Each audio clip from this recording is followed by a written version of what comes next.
everyone. Hi. So I'll start out with the first question, which is, it's very interesting the way that Doctor Who has developed since you've been on the show. It has become much more companion-centric, where the story of the show doesn't just center on the adventures of the Doctor, but really focuses very succinctly on the adventures of the companion.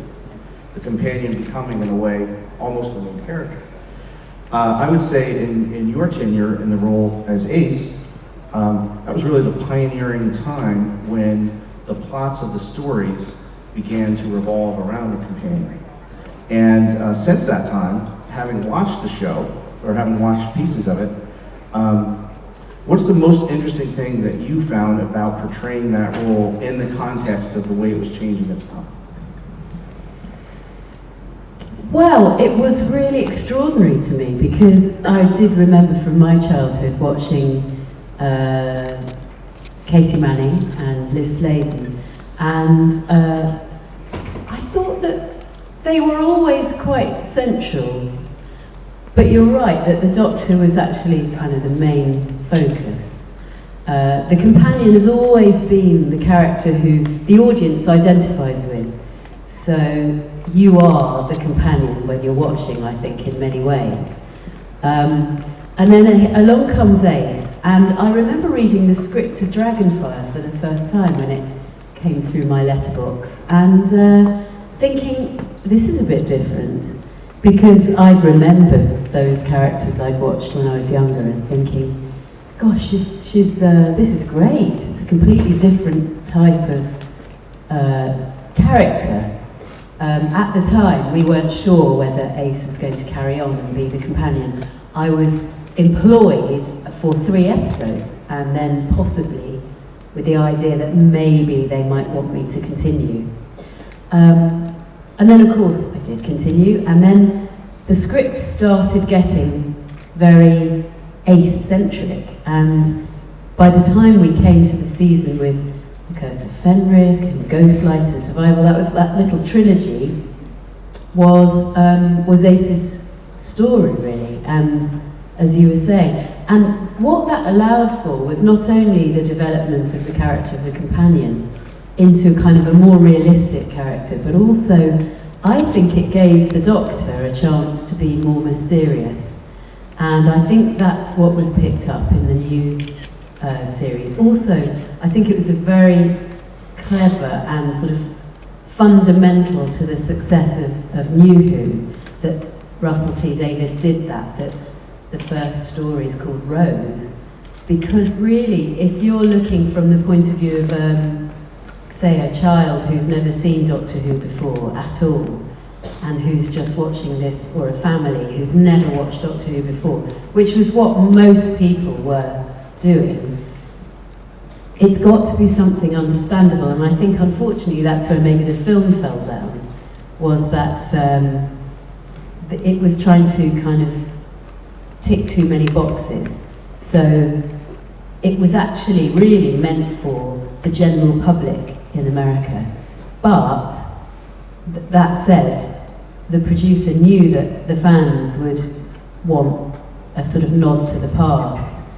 But it was actually too confusing for the new viewers, who were the ones who were, in a way, the most important, because that would have guaranteed the success of Doctor Who.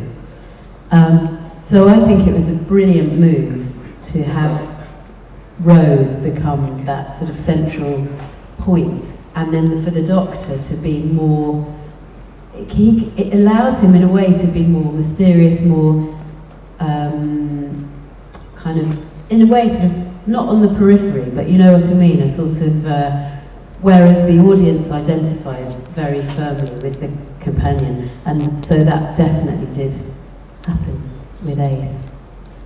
You took a kind of a break from playing the character, and then you returned to the character on Big Finish. And for the last 15 years, you've continued to play and develop that character. What are the characteristics now that are different from the way Ace was in the 90s that you've been able to develop in the Big Finish world? Well, I have to say we never really stopped, because Big Finish took on the license for the BBC, but before Big Finish, there was BBV, and it was Bill Baggs. Some of you are nodding, I can see. And so we never really stopped being the Doctor and Ace, or rather the Professor and Ace, because Bill hadn't got the license from the BBC, which was to be his downfall, because he got his knuckles wrapped in the end and he had to stop making them. But very soon after we'd finished doing the TV series, Bill, who we'd known through conventions, he'd been doing the Stranger videos with Nicola and Colin, and I did one of those. And he had the idea to do the audio adventures. So we did many audio adventures with him, with a writer called Mark Gatiss, whoever he is.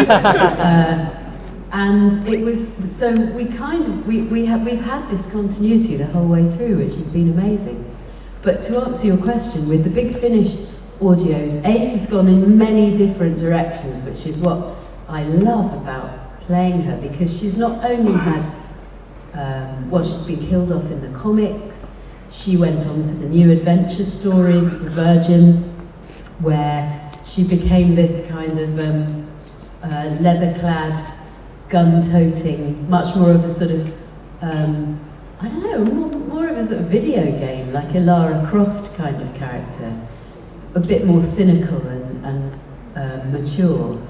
And the great thing, of course, about doing a series that has no fixed time is that you can go anywhere on Ace's timeline and pick a time where, and whenever I get a script for Big Finish, I read it and think, right, is this TV Ace, or is this Ace with Hex, who is quite mature and teaching him about space and the universe and life with the Doctor, or is this Benny Ace, who's a bit more like the TV? So each script at the time, and I have to say, it is in the writing, because the writers who write for Big Finish, they understand the characters as well as we do, really, and the whole lexicon of Doctor Who. They've got that at their fingertips, so really it comes from them, and I'm just kind of picking that up and going with what they've written for Ace in any particular story. There's a bit of a fan debate actually about when some of that happens, because there are, as you said, there's so many versions of Ace developing through her, career. So I have a question. Maybe you can clear up this fan confusion, which is there's the video game Ace, as you called it, the Dalek killer, and then there is the time that she spent with Hex, almost like a big sister, on the TARDIS, and then there was the times with Lisa Bowerman's Bertie Summerfield, which your interaction on those are just fantastic. I know you were friends in real life with Benny, but have you ever put a timeline of what Ace's life is, or do you kind of, when you get those scripts, do you just kind of plug in the difference? I have to say I do. I go from the script, because that's what you do as an actor. You're working very much from what the writer has written and the context of whatever they've written for you. So for me, it totally comes from the script. And then somehow in the studio with Sylvester there, it just happens. I don't know. I don't think about it too much, to be honest. It just kind of materializes, I guess. And that's the way I like to work. It's kind of quite instinctive in a way.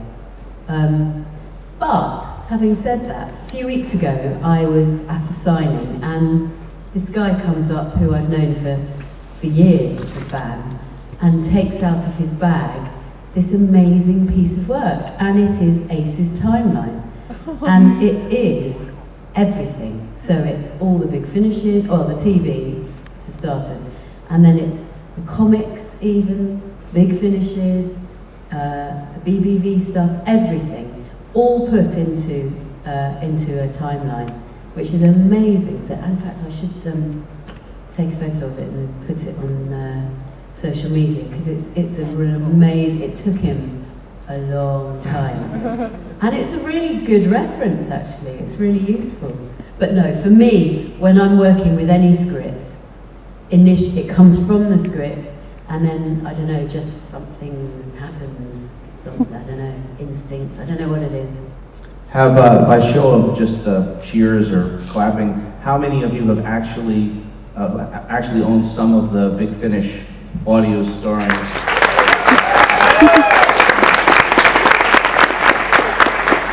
So what's interesting is the character continues to develop. So the current plot line, if I'm not mistaken, is the character of Ace is actually in training on Gallifrey to kind of learn some of the Time Lord ways. So do you have an inkling or idea where that's going or how that's been developed?